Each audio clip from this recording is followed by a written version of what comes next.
Manchester United legend Ryan Giggs has tipped Marcus Rashford to shine at the World Cup in Russia, although that would mean England doing well.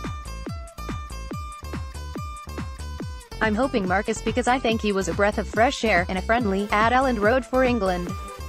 He's the kind of player that can make an impact, who can come off the bench to make an impact, who can start and do different things. I hope it's Marcus because he excites me. Giggs praised Rashford in an exclusive interview with the South China Morning Post during a flying visit to Hong Kong for the SHKP Malls app on Father's Day, where he was greeted by hundreds of fans at East Point City in Sung Kwan O. I think he's someone who can do a bit of everything. He probably needs to score more, but to do that he probably needs to play more. He can run in behind with and without the ball, try things, express himself, and he's got a good mentality as well. He's tough. I hope he does well, but that will mean England has to do well. Giggs, a fellow graduate of United's academy, might see a bit of himself in Rashford. I wanted to take players on, to try things. I wanted to express myself but at the same time be a player who would win games, who would win trophies. It's easy to understand why he would not want Rashford winning a trophy with England. The Wales manager is fiercely patriotic, despite growing up in Salford, and hopes that come the next World Cup he is there as Wales manager rather than as a pundit. Now I'm there and see how big it is, the atmosphere, you want to be part of it. It's not easy getting to a World Cup. We've not done it since 1958, so that just proves how hard it is, but if we ever got a chance then it's now with a good group of players. Obviously we have Gareth Bale, we have Aaron Ramsey, we have Joe Allen, but we've younger players coming through, so the hope is that by the time of the next World Cup, they mature nicely and are ready. There's an even bigger chance Wales could be at the 2026 tournament when it will be expanded to 48 teams, but Giggs has mixed feelings.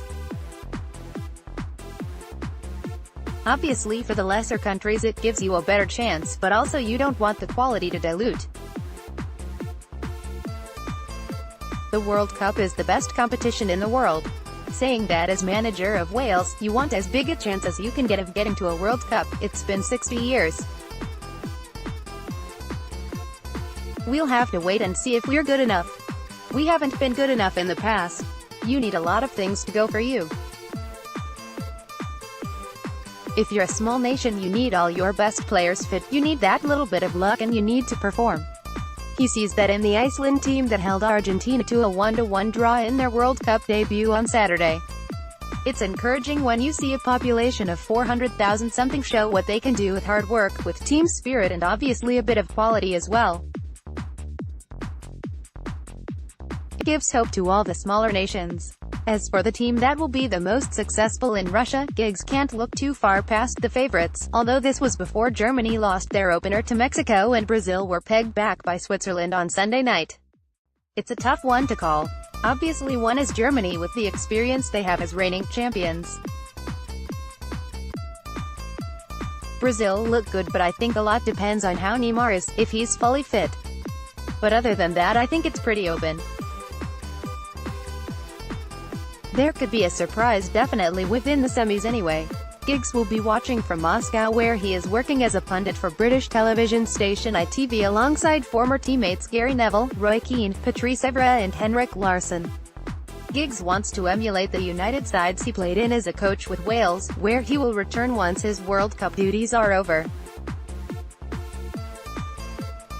I want to entertain, I want to score goals.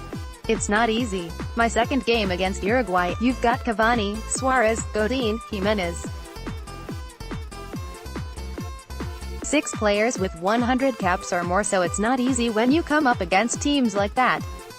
His next opportunity will be in the newly minted Nations League, which kicks off in September, and Giggs is looking forward to the new format. It's always exciting when there's a new competition. It's bamboozled a lot of people because you play it, then you go to the Euros, and then you go back to the Nations League. The groups are all really finely balanced. Ours with Portugal, Denmark, UC England, Croatia, Spain. It will be a different experience than his time as caretaker manager and then assistant at OID Trafford. I had 2 years under Louis van Gaal at United. I enjoyed it as my first job. It's very different. Every day is constant in club management. When you're managing a country, it's good in regards your lifestyle doesn't really change, but then also it's managing your time, and then when it is camps, it's really intense, which I like as well. Would he ever return to club management? In the future, who knows, but at the moment I'm only just starting, so my main focus is just with Wales. That and England not winning the World Cup.